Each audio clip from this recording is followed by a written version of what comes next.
Linda, Obrigada. bem-vinda. Gente, então sejam bem-vindos. É um prazer inenarrável ter vocês hoje comigo, né? O Carlos aí é uma pessoa querida que acabou de me receber há poucos meses aí em Portugal e me recebeu super bem e sou muito grata já, né? A forma como eu fui bem recebida aí. A Paula, Marco, Flávio são pessoas aí com quem eu aprendi muito, que eu devo muito aí ao meu aprendizado, carreira e enfim. Tem algumas pessoas também aqui que chegando que são da minha mentoria, né? Eu multiplico o que eu aprendi com eles, eu multiplico. Eu sou uma grande multiplicadora de conhecimento e aprendi com eles, inclusive, a multiplicar, não é isso? E é isso. Então, hoje a gente vai falar sobre logística reversa.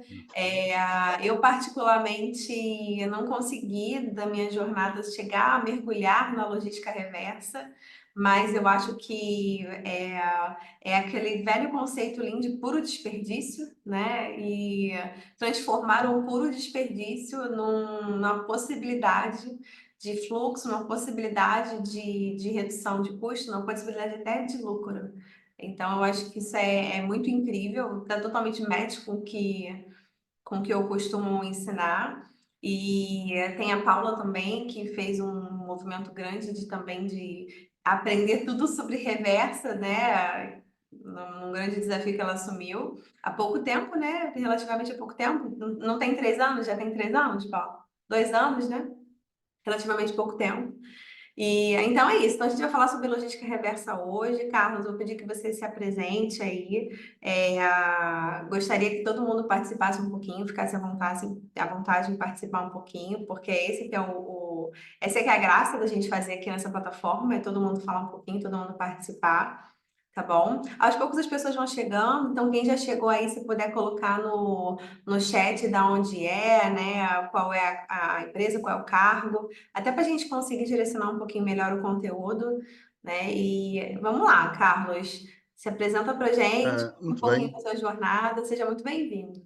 muito obrigado, André. Antes de mais, congratular-me por estar convosco. Em Portugal, como sabem, são 23 horas, portanto é uma hora já, mas também é a hora certa para nós falarmos, porque na logística, as melhores horas são as menos, aparentemente, as menos próprias. 24 horas no ar, né, Carlos? Exatamente, 24 horas, Melhor, exatamente. melhor é para falar é o final do dia. Exatamente, é mesmo ao final do dia. Bom, então, o meu nome é Carlos Machado, como já viram, eu trabalho, eu costumo dizer que a logística tem sido, durante a minha vida, o meu ganha-pão, não é? Como se costuma dizer. Eu devo, do ponto de vista profissional, devo tudo à logística. Comecei a trabalhar, eu tenho 54 anos e comecei a trabalhar em logística com 22, ainda estava a estudar. Portanto, ao mesmo, nas minhas férias escolares, comecei a trabalhar na área da logística. E desde aí ganhei o amor por esta área e também devido também ao destino, é mesmo assim, não é? O destino fez com que eu, de facto, trabalhasse na área da logística.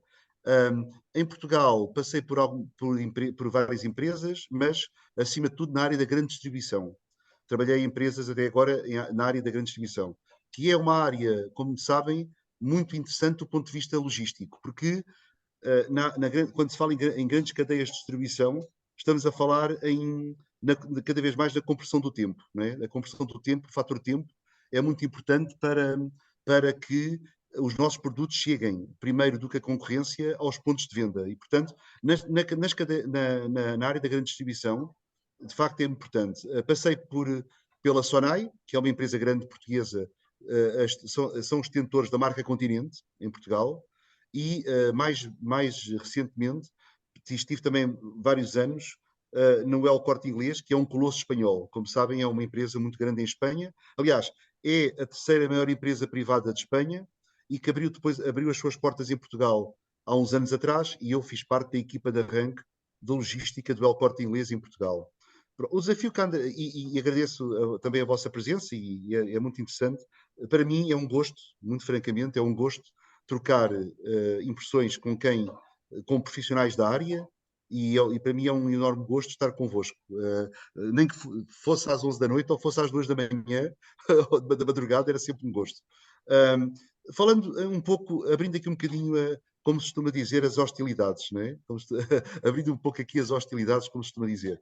Bom, logística, quando a Andressa me desafiou a trocar impressões convosco sobre a área da logística reversa, ou inversa em Portugal, mas eu vou sempre falar em logística reversa porque foi assim que nós colocámos o desafio no ar. É de facto, sempre desde muito, muito novo, quando comecei a minha atividade profissional nesta área, que me foi sempre incutido o espírito de que, de facto, as devoluções são um alvo a abater, não é? Porque eu tive um chefe na altura, quando comecei na área da logística, era um branch manager, era um chefe de departamento, e eu tinha um responsável direto que me dizia: Carlos, nunca te esqueças que uma venda origina uma fatura, não é? Portanto, origina faturação para uma empresa, mas uma devolução naturalmente origina um documento inverso, não é? Ou seja, se uma venda origina uma fatura, uma devolução origina naturalmente uma nota de crédito. E nós não queremos na nossa empresa notas de crédito, nós queremos é faturas. E, portanto, é sempre muito complicado gerir o tema da logística inversa. Eu, antes de mais, e depois já me calo para vocês também falarem um bocadinho, mas antes de mais, eu dividiria a logística inversa em duas partes muito distintas. Existe a logística inversa, que não é mal nenhum, que também é inversa porque o circuito de facto é inverso. Estamos a falar, por exemplo, de todos os suportes que nos fazem falta na própria logística, como, por exemplo, as paletes, os combis, as boxes. Na verdade, também se trata de logística inversa, mas normalmente é uma logística inversa que ninguém fala porque faz parte Do do fluxo, próprio né? do fluxo, exatamente. É como, por exemplo, nós nunca pensamos na eletricidade e na água, mas quando ela falta, aí já nós nos recordamos. E, portanto, é um pouco como também esta questão, esta parte da logística inversa. Mas hoje o que nos traz cá não é falar nessa parte da logística inversa, porque essa parte é perfeitamente normal, faz falta em qualquer operação logística. O que nos É traz cá hoje. normal do verbo já vi crises grandes por conta de falta de pallet. Exatamente, claro, é muito normal, exatamente, é muito normal. Lembro de É verdade, cenas. verdade, verdade. Quem já trabalhou mais de 5 anos na logística, com certeza passou por isso, Andressa. Passou por isso, exatamente. Aliás, muitas vezes pode haver atrasos por falta de suportes desse género. É verdade. E por isso é que, só um pequeno parênteses, e por isso é que os grandes gigantes mundiais, SHEP e LPR, ou seja, as paletes azuis e as paletes encarnadas, não é? Esses dois grandes colossos que têm crescido sempre, todos os anos, quase sempre a 2 dígitos. Porque o pool, a palete ficou tão escassa na cadeia de abastecimento que o negócio da pool de paletes, em Portugal, por exemplo, não sei se no Brasil também acontece isso, mas a SHEP e a LPR são grandes empresas na Europa e em Portugal também. Ou seja, tudo o que tem a ver com aluguer de paletes é um negócio muito interessante. E a SHEP, de facto, é uma empresa mundial, é uma empresa de dimensão mundial. A LPR um pouco mais pequena, mas também já tem alguma dimensão. E, de facto, os suportes para a logística são de facto, cada vez mais importantes. Mas o que nos traz cá mais hoje, naturalmente, é falar sobre a logística inversa que nós não queremos, não é? Que à partida nós não queremos, não é? Onde se enquadra as chamadas devoluções. Bom, eu depois já vos deixo esta ideia à vossa consideração, para falarem um pouco também, mas na minha opinião, a logística inversa, a prevenção da logística inversa começa logo na própria gestão de estoques.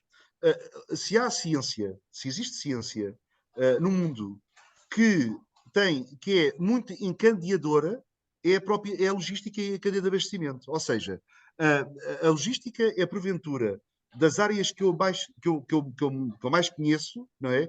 Que uma atividade depende muito da outra. Ou seja, a cadeia de atividades, se uma delas, se o elo falha, seja na produção, seja numa atividade produtiva, seja na própria entrega ao cliente final, se algum elo da cadeia falha, pode falhar todo o processo da cadeia logística, não é? E E isto para vos dizer talvez o quê? seja por isso a união tão grande de profissionais da logística. Porque se Exatamente. não forem unidos e bem alinhados, simplesmente a coisa não anda. Não funciona, não anda, não é?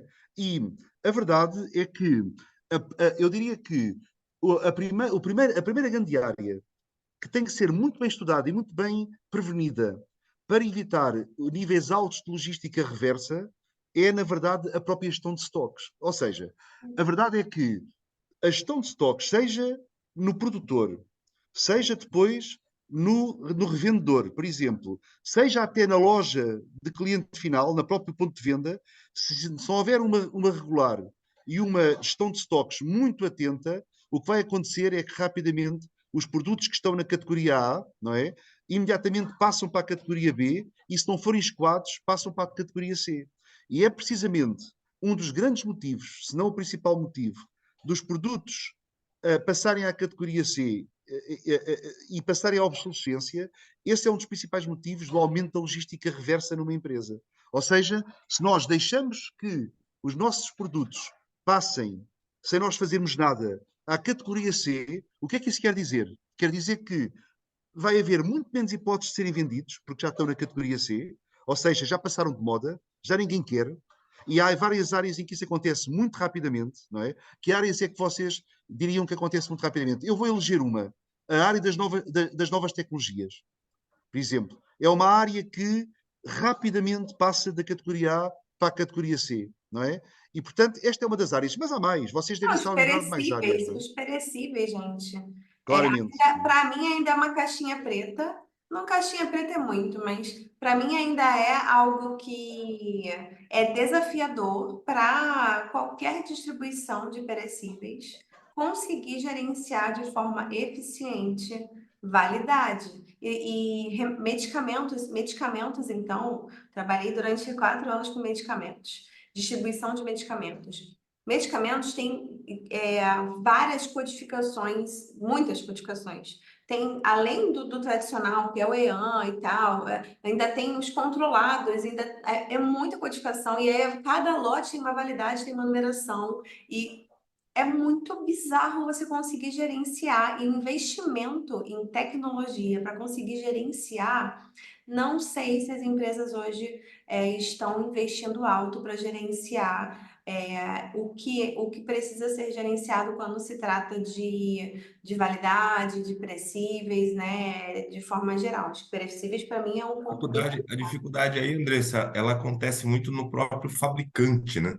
Porque Sim, um centro de distribuição, ele até consegue adquirir uma tecnologia para controlar isso, mas você fica totalmente dependente do refém. fabricante do produto para poder te entregar algo que você consiga gerenciar de forma tecnológica, né? Então acaba sendo uma visualização mesmo, né?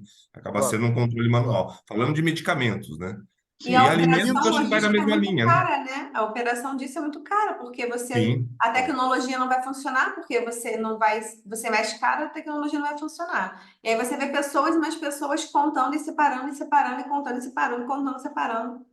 Claro, e atenção, sem, sem uma operação com um bom Warehouse Management System, sem um bom WMS, ainda se torna muito mais difícil a gestão dos lotes e a gestão das validades, o que faz com que a própria logística reversa aumente. Se há, é verdade, concordo convosco, se já na logística tradicional, o facto da gestão dos produtos para que não passem rapidamente da categoria A para a B e, consequentemente, para a C é difícil, então, quando estamos a trabalhar e a lidar com produtos que têm lotes de validade, que têm lotes de fabrico e prazos de validade, ainda se torna muito mais complexo. E, portanto, de facto, a gestão da logística tradicional, uma boa gestão da logística tradicional vai evitar que nós, nós, nós fiquemos com muita necessidade de fazer logística reversa, não é? Porque qual é o destino normalmente quando nós temos de facto fazer devoluções, emitir devoluções, ou porque, por vários motivos, já vamos falar um pouquinho, se concordarem, sobre os principais motivos, não é? Mas quando nós temos que fazer de facto, emitir de facto devoluções, a maior parte das vezes, qual é o destino? Ou, lá está, ou acreditar a um cliente, através de acordos. Imaginemos que nós temos alguns acordos. Ou, por exemplo, quando temos produtos à consignação, nós não os vendemos, temos que os devolver e ponto final, porque já temos acordos para devolver, porque estão à consignação. E, portanto, e muitas vezes os acordos que temos, por exemplo, vou-vos dar um exemplo aqui em Portugal. Em Portugal, e não é só em Portugal, penso que no mundo todo, nós importamos muitas coisas de alguns países asiáticos. Importamos, por exemplo, da China, muitas coisas da China, da Índia, e como sabem, os acordos para devoluções não existem. Não existem, simplesmente não existem. Porquê? Porque não compensa. Nós não temos acordos com uma empresa chinesa. Nós não vamos estar a comprar um contentor de mercadoria, não é? E depois temos um acordo que vamos devolver um terço desse contentor. Isso não existe. Não existe porque o custo logístico era muito caro, era muito alto. Não vale a Então, pena. Aí a gente não vale cria a pena, outro centro de exatamente. distribuição. A gente cria outro centro de distribuição dentro do centro de distribuição de produtos de Exatamente, evolução. exatamente, exatamente. E então, nós, ao criarmos esse centro de distribuição, Andressa, e temos, para nós fazermos de facto um escoamento correto desse tipo de produtos, o que é que nós temos que fazer? Temos que fazer várias coisas. Uma delas, por exemplo, é a colocação dos produtos, que dá sempre trabalho e tem algum investimento, mas é um mal menor, é uma forma de poupar, de recuperarmos algum dinheiro, é colocar os produtos, por exemplo, em outlets, o conceito do outlet. Nós não tínhamos em Portugal, há uns, sei lá, de há uns 20 anos para cá, nós não tínhamos em Portugal o conceito de outlet. Ele existia muito nos Estados Unidos, por exemplo, existia muito em alguns países até da Europa, mas na verdade Portugal não tinha muito esse conceito. No Então começámos Brasil a foi ter, uma das coisas que salvou, né? Onde a gente trabalhava, nós americanos, foi uma das exatamente, coisas que salvou, não foi, Marco e Paula, a reversa, a devolução? Porque sim, a sim, gente, de fato, a gente tinha centros de distribuição dentro dos nossos centros. Era um volume, eram ruas, né? Não era uma, duas, três. As grandes empresas hoje elas investem em venda de produto de outlet através de um exatamente. site próprio, que foi o Uhum. caso da empresa que nós trabalhamos.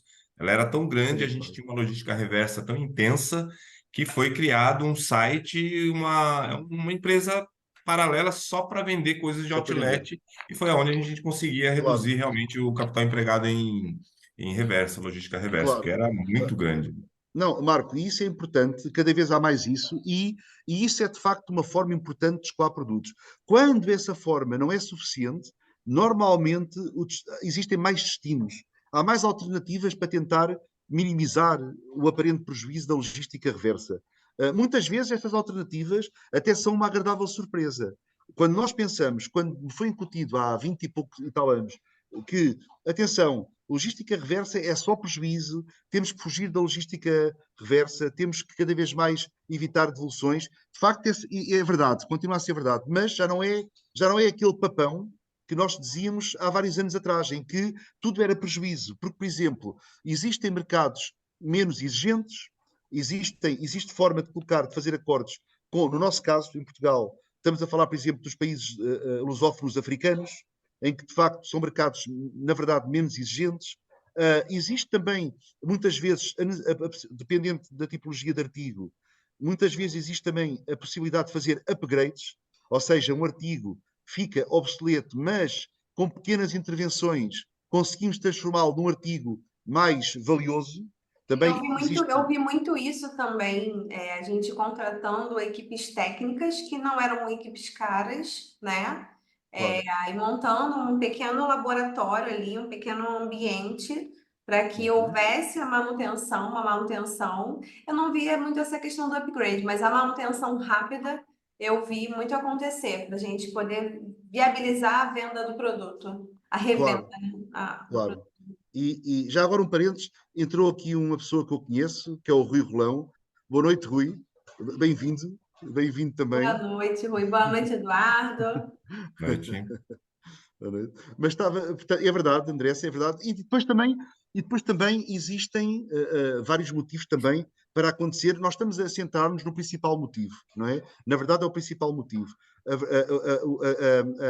Diria que a devolução digamos que o grande motivo da logística reversa é realmente quando nós deixamos, eu quando digo deixamos, já vos vou explicar qual é o meu ponto de vista, nós de facto deixamos que um produto passe de facto para a categoria de obsoleto, digamos assim, não é?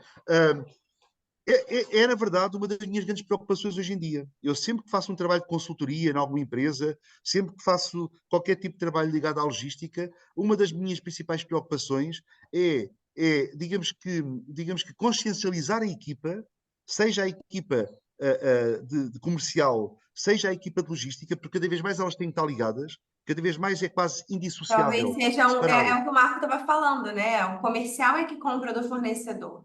E Claro, aí o claro, comercial não está nem aí. A gente vê isso, vê esse modelo de trabalho, infelizmente, se repetir, mudando só de CNPJ, mudando só de endereço, né? O comercial quer exatamente. comprar e vender, comprar e vender, comprar e vender no melhor preço. Claro, claro. Cada vez mais o impacto, cada vez o mercado é muito mais quente, muito mais rápido e muito mais fluido e muito mais tudo é muito agora, tudo é muito mais.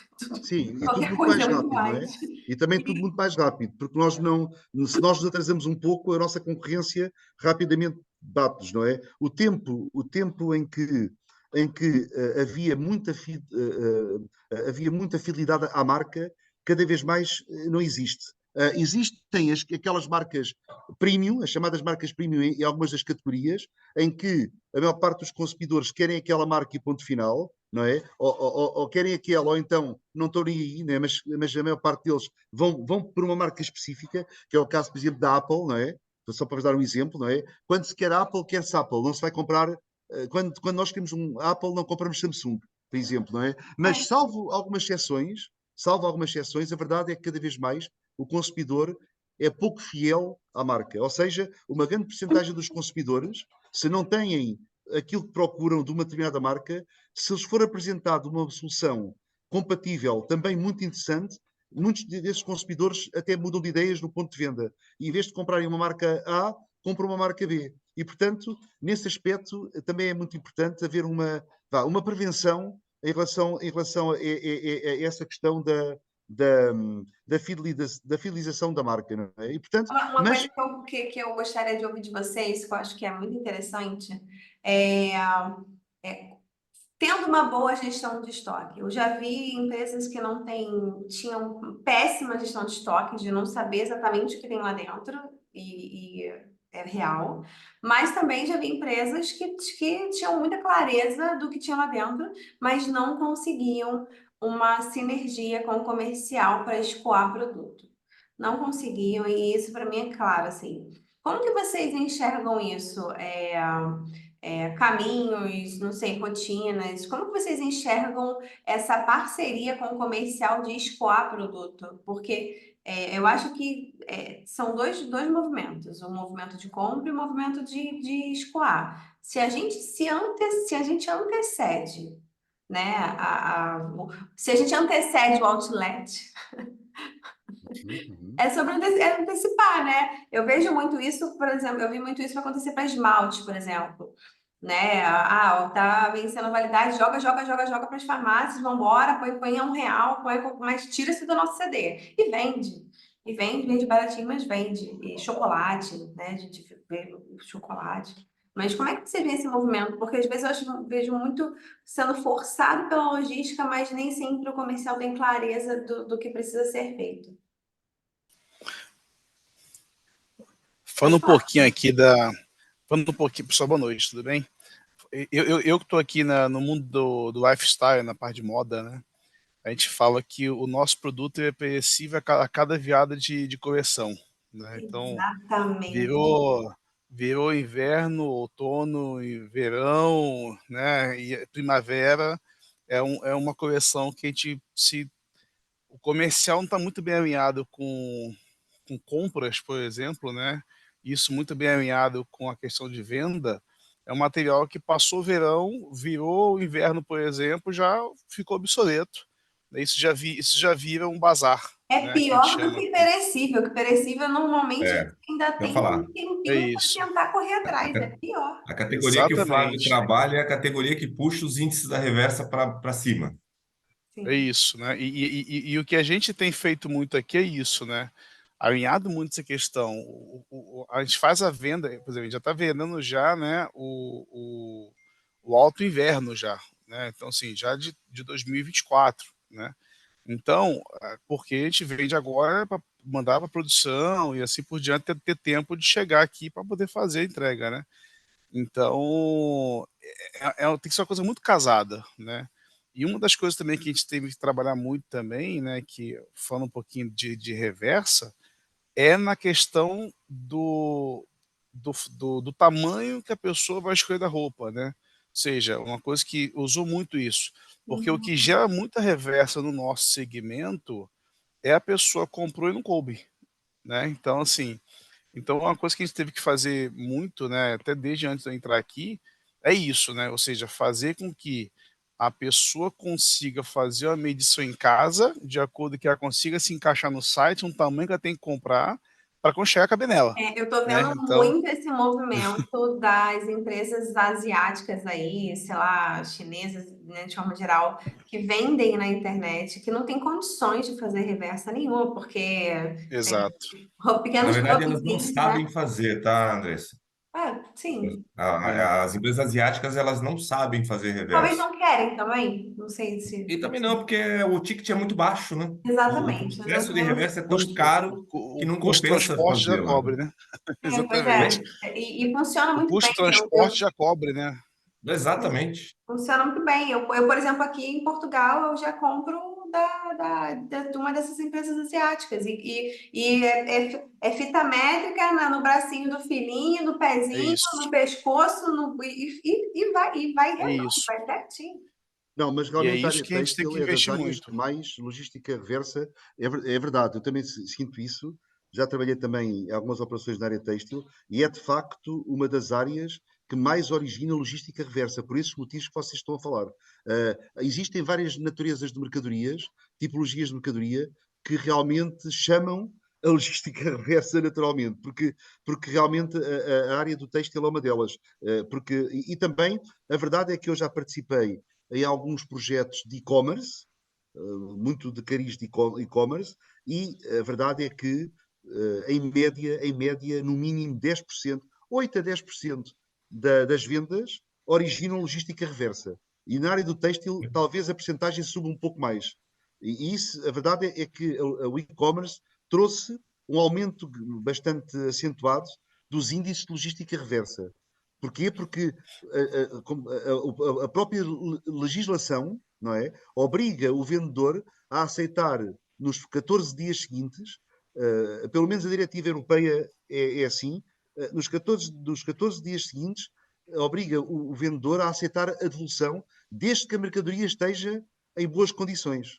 E, portanto, origina muito, Mas no na Brasil verdade, não é logística assim, não reversa. é? No Brasil a gente não é É. No obrigado a Brasil receber são 7 7 dias. dias úteis. 7 dias, né? Em Portugal são 7 Por dias exemplo, no 14. Brasil, a úteis. legislação, né, são 7 Isso, dias e tem empresas isso. que aceitam até 30 dias. É o meu caso Então, aqui. é É muito isso aí. tempo. E É. fora que também é como essa concorrência pelos compradores, a devolução também é grátis, né? Então a gente vê muito caso de pessoa comprar o P e o M, os dois, para experimentar qual fica melhor e devolver o que não fica. Exatamente. Então, para tipo, não perder tempo de comprar um, não serviu, devolver e comprar outro, já compra 2 tamanhos para testar. Né? Claro. Então, tem muito disso também, né? Não, é muito Pela complicado. facilidade de devolver. E normalmente, exatamente por esse motivo, esse é o principal, não é? Normalmente as empresas, sejam operadores logísticos, sejam as próprias empresas que fazem a venda direta, normalmente têm que ter, inclusive, departamentos só para tratar a logística reversa. Eu já passei, por exemplo, na Sonai, nas lojas Continente, nós tínhamos um departamento grande, bastante, com 2 turnos, em que a função deles era só confirmar se realmente a mercadoria que era devolvida se estava em condições de venda, se era para devolver ao fornecedor, se era para Muito acordar. Ou dinheiro. seja, tínhamos departamentos só mesmo para isso. E, portanto, a logística reversa, se não for bem tratada, por isso é que eu costumo dizer que se nós fizermos o nosso trabalho no início da cadeia de abastecimento, provavelmente vai haver menos logística reversa. Porquê? Porque nós asseguramos, e esta ligação, eu queria voltar a insistir convosco também a importância cada vez mais desta ligação com a área comercial.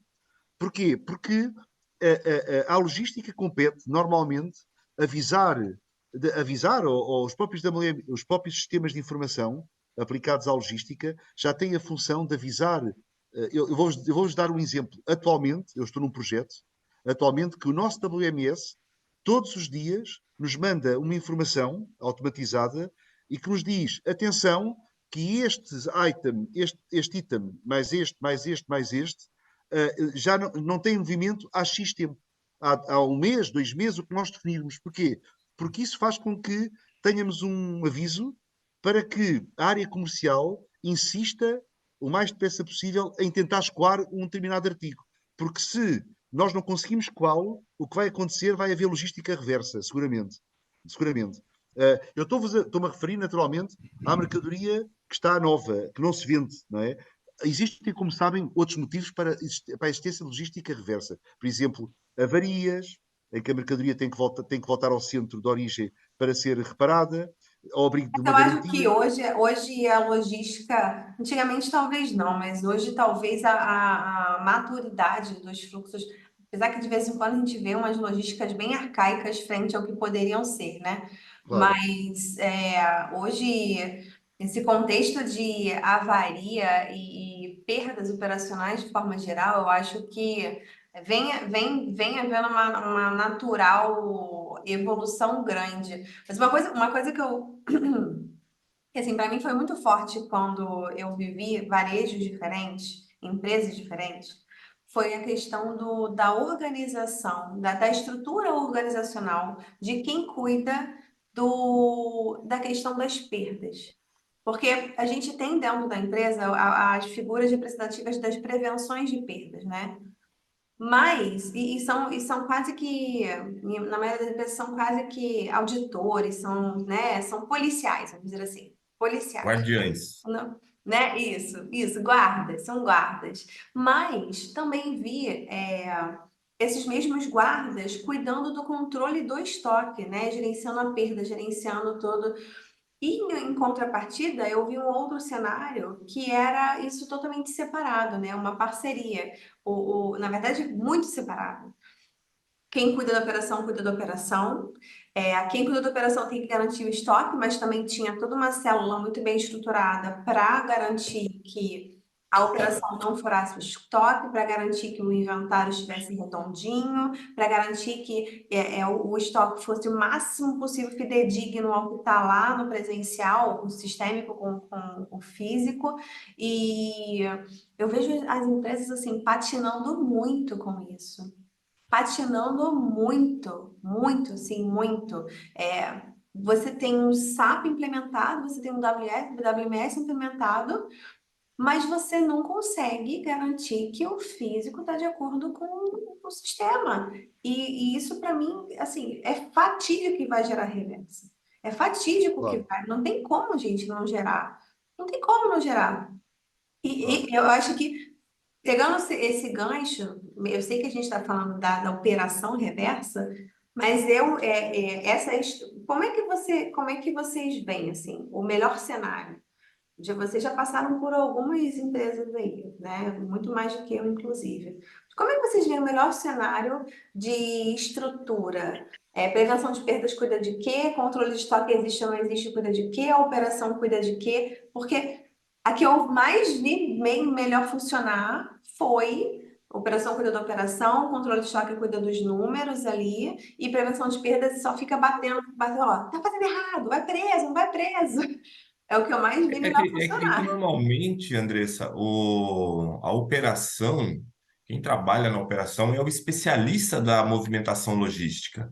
O prevenção, como eles chamam, né, de os seguranças, enfim, Aqui chama eles assim, Carlos, eu não sei se chama assim aqui em Portugal. Como é que disseste? Prevenção de perdas. É como se fosse. Me ajuda a explicar. É como se fosse a polícia dentro do estoque, para que não um deixem roubar policial dentro do estoque que fica Prevenção de vigiando se o Não, produto prevenção de está. perdas não é muito vulgar em Portugal. Normalmente o que nós falamos normalmente ao stock controller. Nós em Portugal temos uma situação que vocês já devem ter reparado. Devido à aliança muito antiga com a Inglaterra, a grande maior parte dos termos logísticos são anglo-saxónicos. Nós usamos muito em Portugal termos anglo-saxónicos. E então, stock controller, eu tive uma questão curiosa, já agora só uma pequena história muito rápida. Eu também na Sonai, há muitos anos atrás, há vários anos, no início deste século, nós tínhamos uma equipa de stock controller, não é? E eu recordo-me que toda a mercadoria que que estava proveniente da logística reversa, era colocada numa zona para análise que nós chamávamos o sin bin, a zona do pecado. Então, a zona do pecado era a zona em que todas as mercadorias provenientes de devoluções eram colocadas para análise. Então, uma das coisas que nós medíamos ao fim do dia era a quantidade de produto que estava na Estava zona de sin parado. bin, que estava parado na zona de sin bin, da zona do pecado. Era a zona do pecado. Então, ficou conhecido como sin bin.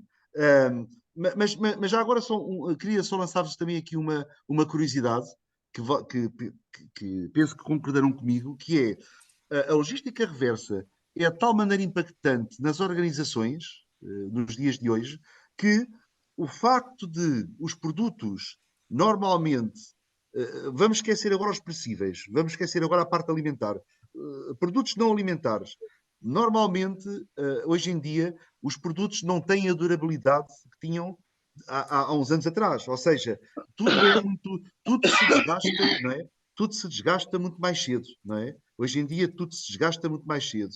Então, Talvez até propositalmente, né?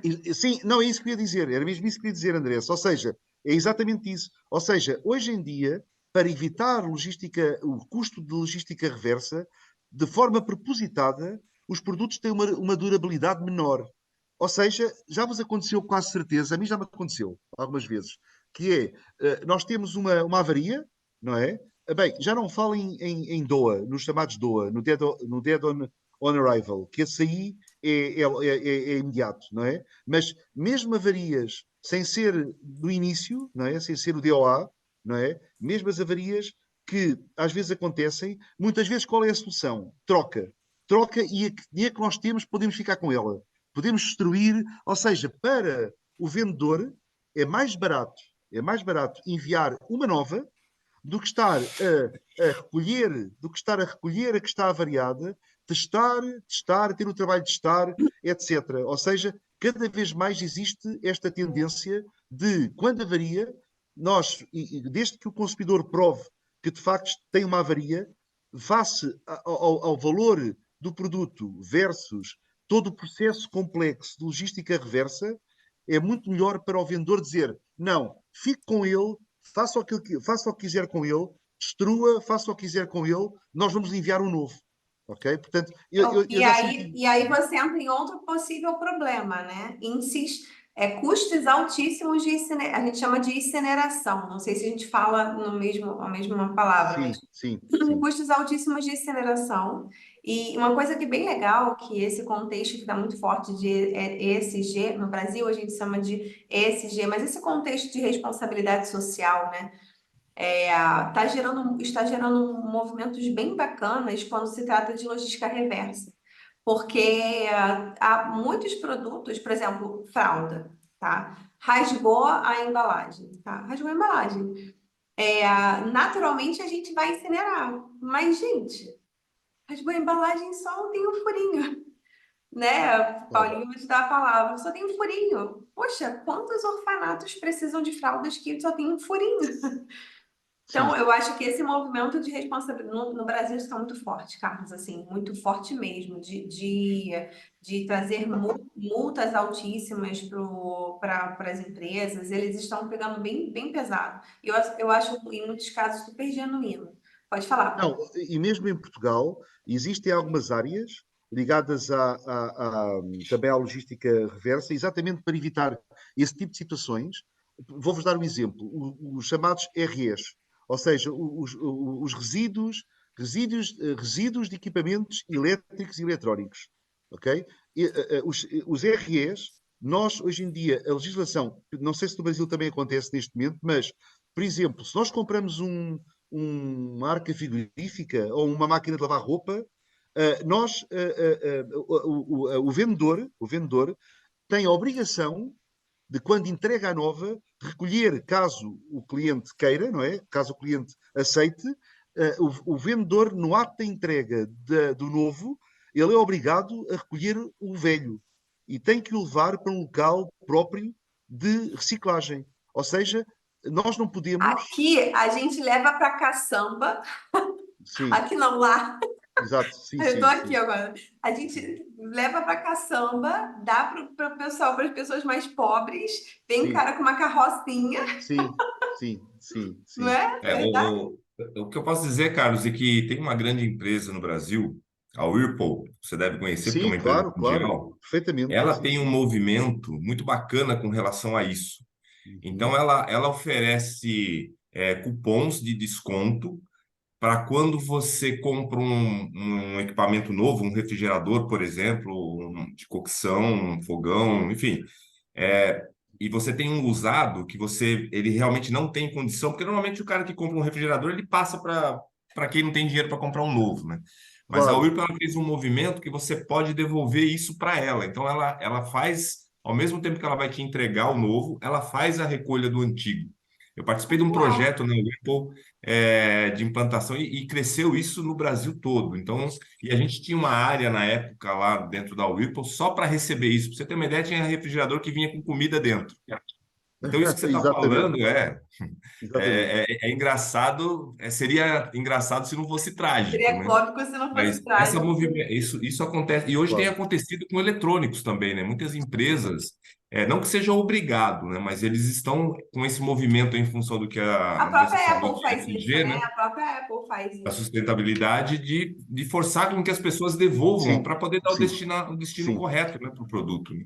Aliás, Marco, e também os restantes, é curioso, Marco, o que está a dizer. Esse exemplo é muito curioso, porque eu ia introduzir também na conversa, nesta parte mais final desta nossa agradável conversa que temos Deixa tido. a Paulinha que também acho que ela ia falar alguma Ah, a coisa Paula quer sobre falar. Ah, Carla. Paula, fala, Paula. Eu anotei aqui 3 pontos nesse Claro, tempo aqui. claro. Um deles, a questão, né, Carlos, que você disse, do vendedor ver que ó, nem vale a pena devolver, então pode ficar com o produto, né? E aí tem um outro lado também, que são as fraudes, né? Porque os compradores que passa por isso às vezes uma vez, se ele está de má fé, ele começa a fazer isso outras vezes para ficar com o produto, né? Então ele reclama de novo do mesmo produto porque sabe que vai ficar. E isso também gera, né, uma quadrilha por trás focada nisso. Então é um ponto também muito Para importante hoje que as revender. empresas. E como a gente viu isso, né? Como a gente vê, no Brasil, no Brasil a gente vê muito isso, você não tem ideia. A gente cria tipo processos investigativos dentro das células de reclamação e pós-vendas para conseguir descobrir. Porque o que que acontece? Eu lembro claramente, Paula, quando a gente descobriu o carro, o Flávio vai lembrar, a gente estava tem as empresas que estão cada vez mais focadas em resultados e as metas são cada vez mais agressivas, né? E onde a gente trabalhou tinha um programa de excelência muito forte, muito bacana, e eles batiam, eles ganhavam ponto, eles disputavam metas.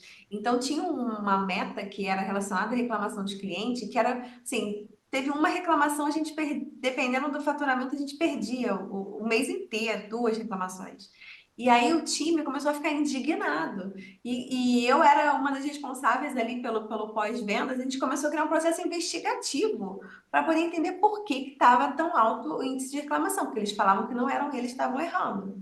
E aí era produto trocado, produto faltando, produto trocado, produto faltando, produto erro de. E a gente, nesse processo, a gente descobriu vários movimentos de fraude, né? Vários, mas vários.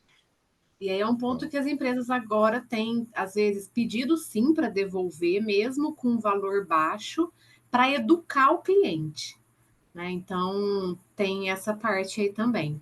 Um outro Sim, ponto que eu coloquei aqui, por exemplo, pelo menos no Brasil, a legislação até para o ESG é muito ruim, né? Então, a Andressa, ela deu o exemplo ali da fralda, isso acontece para tudo, o que se pode doar, o que não pode, É e é muito muito ruim para inflexível, né? facilitar, muito, muito, muito ruim mesmo. Então, acho que tem que também passar por essa reestruturação dessa legislação para que a destinação seja a melhor possível para o meio ambiente, né? Que hoje é muito complexa e não é nada boa, né? E, É, e, e deveriam ser movimentos relativamente simples, né? Porque querendo, e eu vejo, eu já vi empresas burlando Sim, para ajudar instituições, sabe? Burlando mesmo, mas com um objetivo genuíno de ajudar instituições. Poxa, é uma lata de leite que tá, sei lá, amassada, um pouquinho amassada. É um leite muito caro, um leite de neném. Gente, como eu não vou doar esse negócio?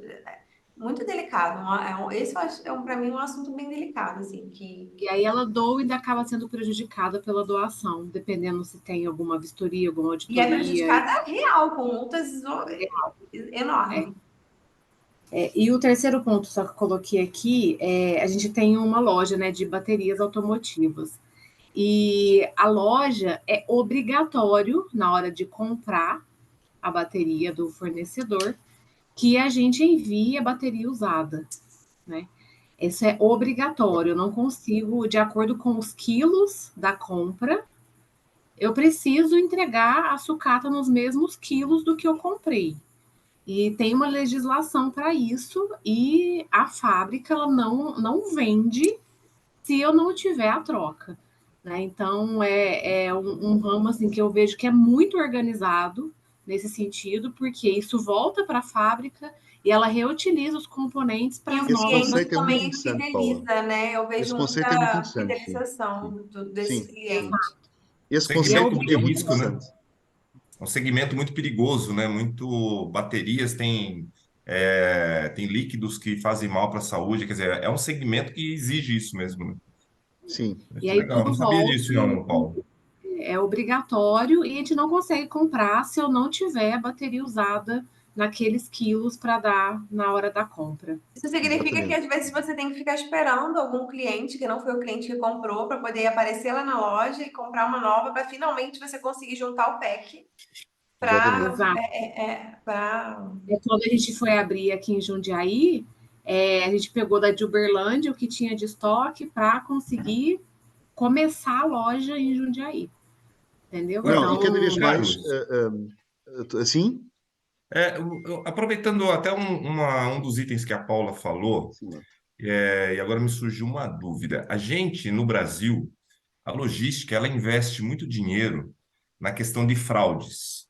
Né? Então, existem departamentos aí, tecnologia, gente muito especializada, porque o Brasil culturalmente, né?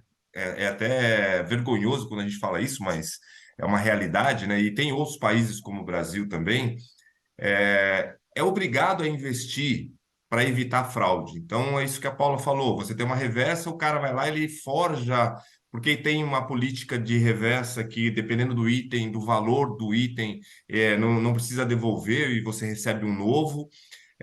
Como é isso em países europeus? Existem também esse mesmo cuidado? É necessário esse investimento tão alto em prevenção de perdas?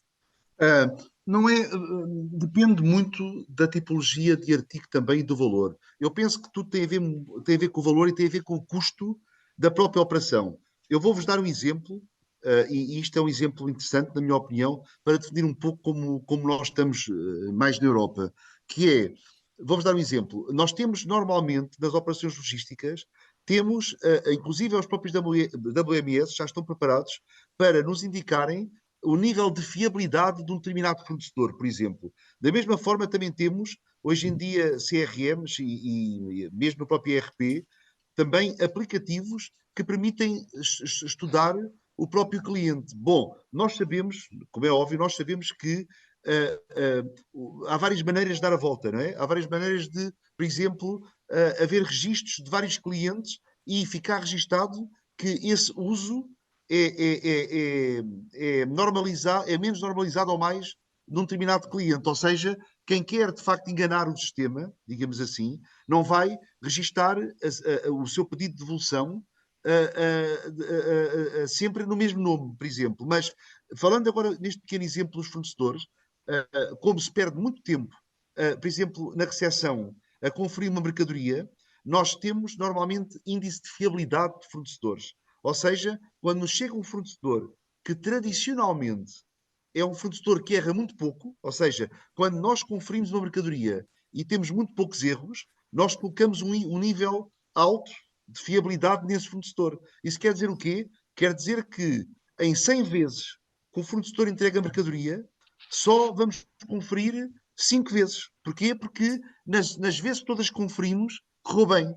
A mesma coisa se faz com Mas na clientes. entrada eu vejo que funciona bem, assim, no Brasil, quando o relacionamento é bom e as empresas são grandes, acho que na entrada funciona bem. Claro, O problema é com o cliente. claro, com O cliente. problema é Depende. esse contexto aí do CRM que eu acho que o Marco quer alcançar. Exato, Né? exato, exato. Não, normalmente, vamos ver. Em primeiro lugar, depende também muito da filosofia da própria empresa. Vou-vos dar um exemplo. Há pouco falei, é o Corte Inglês. O El Corte Inglês, tradicionalmente, em Portugal e Espanha, vende um pouco mais caro. É muito conhecido por ter preços ligeiramente mais caros do que a concorrência.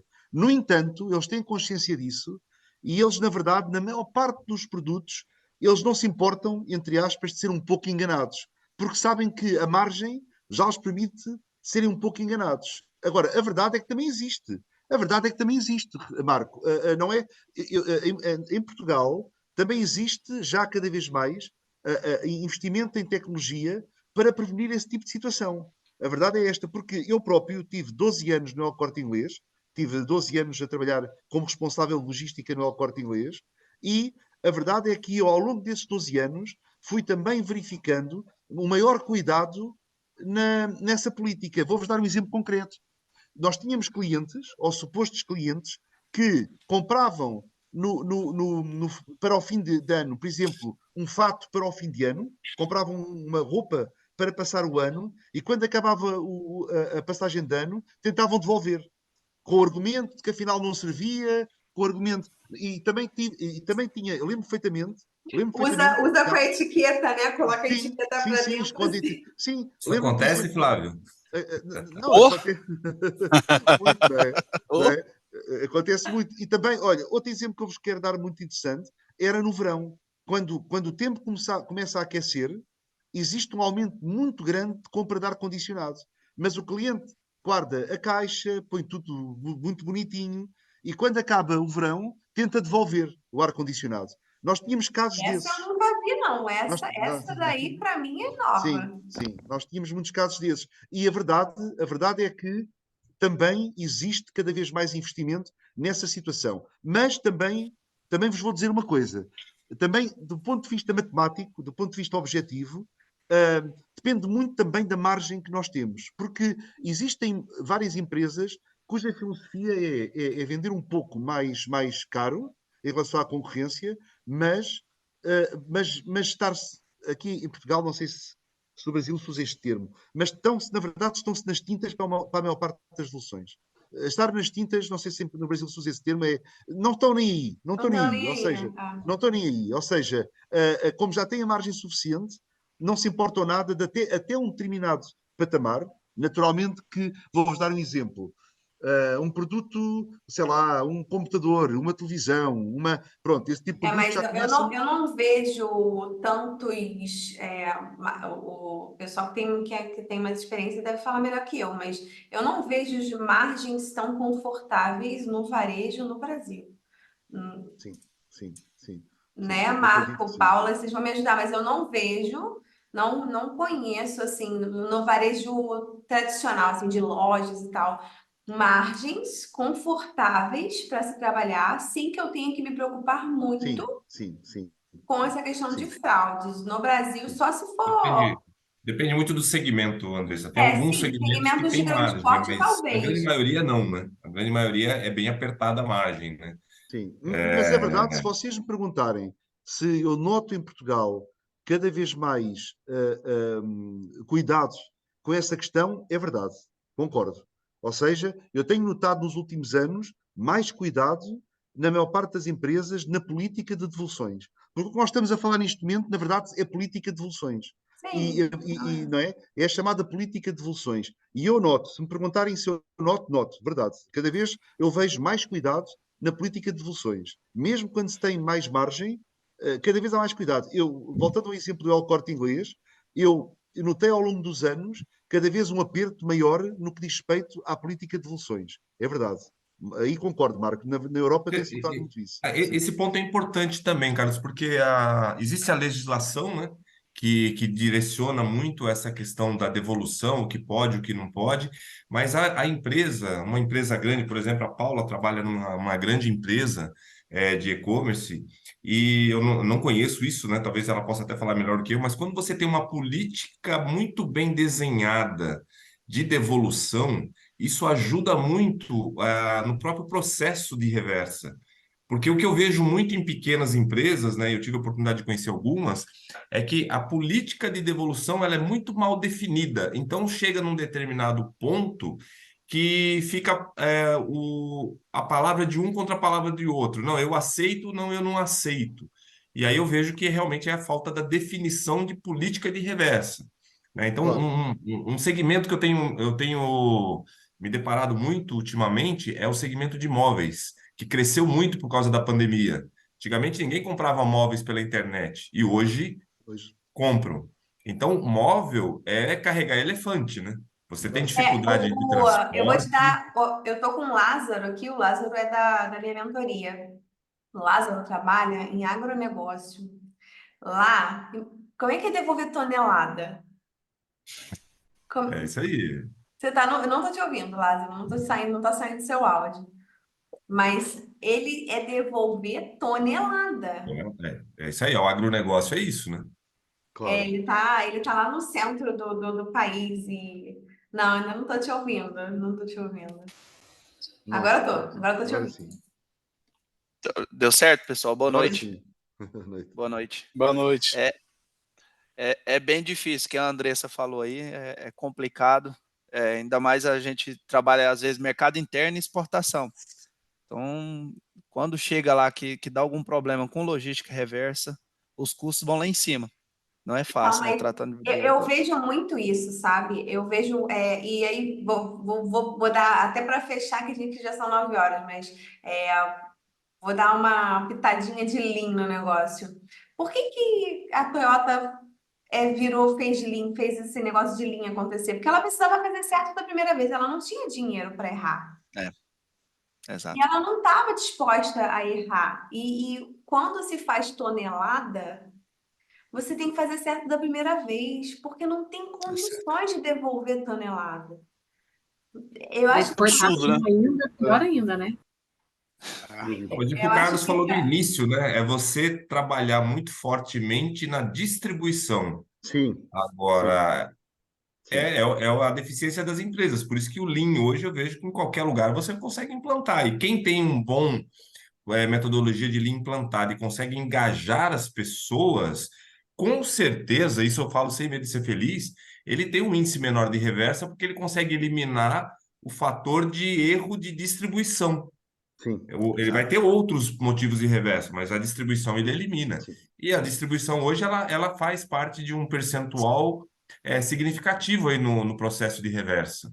Marco, eu diria que duas coisas. Uma, exatamente isso, concordo totalmente. A distribuição é fundamental e cada vez os processos Lean são mais importantes. E, em paralelo, também a política comercial. Eu diria, se vocês me perguntarem quais são, em jeito de resumo da minha parte, se vocês me perguntarem o que é que eu penso sobre os principais motivos de um aumento de logística reversa numa empresa, são duas coisas. Uma é a área da distribuição, ou seja, os processos limpos, processos. não é? Na área de distribuição. E o segundo, claramente, a política comercial. Porque se a política comercial não é adequada para um determinado produto e se ele se torna obsoleto, vai aumentar seguramente a logística reversa. Não é? Gente, eu acho que é isso, já são 9h05. Acho que a gente ficava A discussão vai longe aqui, se A gente deixar. falaria Vai de programa longe, de vai longe. excelência hoje, a gente falaria de linha, a gente falaria de 400 milhões de coisas, porque a gente gosta muito do que faz. Mas, Carlos, foi um prazer enorme ter você aqui com a gente, trocando. Acho que terão outros para falar de muitas outras coisas. Eu acho que a gente tem aí um ano de 2024 para a gente trocar muita figurinha. Acho que vai ser uma super oportunidade da gente conectar aí, trocar experiências, né, dentro do quebrar essa barreira do oceano aí, né, de alguma forma eu ser feliz em promover isso. E Paula, muito obrigada, Lázaro, Felipe, Rui, Eduardo, sua esposa Paula também está participando, Marco. Foi incrível, gente. Eu acho que é só o primeiro de muitos aí desse.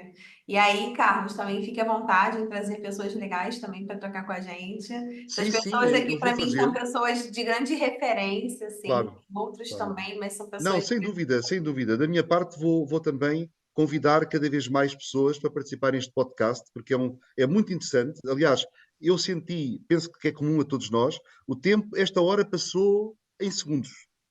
Passou rápido. É verdade. Passou rápido. Passou muito rápido mesmo. Exatamente. Muito É rápido. isso. E quando É a que gente são fala assuntos que gosta, as interessantes, coisas né? Para passam quem é rápido. apaixonado por logística, nós estamos Exatamente. falando de Exatamente. coisas aqui que, se tiver uma cervejinha para ir conversando e tomando essa Exatamente. cervejinha, ia ser melhor ainda, né? Exatamente. É o nosso dia a dia, né, Marcos? Tá, a gente conversa como se fosse batendo papo do nosso dia a dia, né? Exatamente. Eu tenho um ditado que eu falo que logística ou ame ou deixe. Não tem meio É. termo. Ah, sim. Para trabalhar na logística, ou você ama ou você odeia, não tem jeito, gente. Não tem Gente, meio muito termo. obrigada mesmo. Boa noite, até a próxima. Vou deixar gravado nos próximos dias, eu já subo no YouTube para quem vocês quiserem distribuir também. Vai ser um prazer tê-los nos próximos. Obrigadão. Boa Bom, noite para todo mundo. Boa noite a valeu, todos. você, Obrigada. Gente, um Adeus. abraço Valeu, aí, pessoal. pessoal. Tchau. Boa noite. Tchau, Tchau tchau. para vocês. Valeu.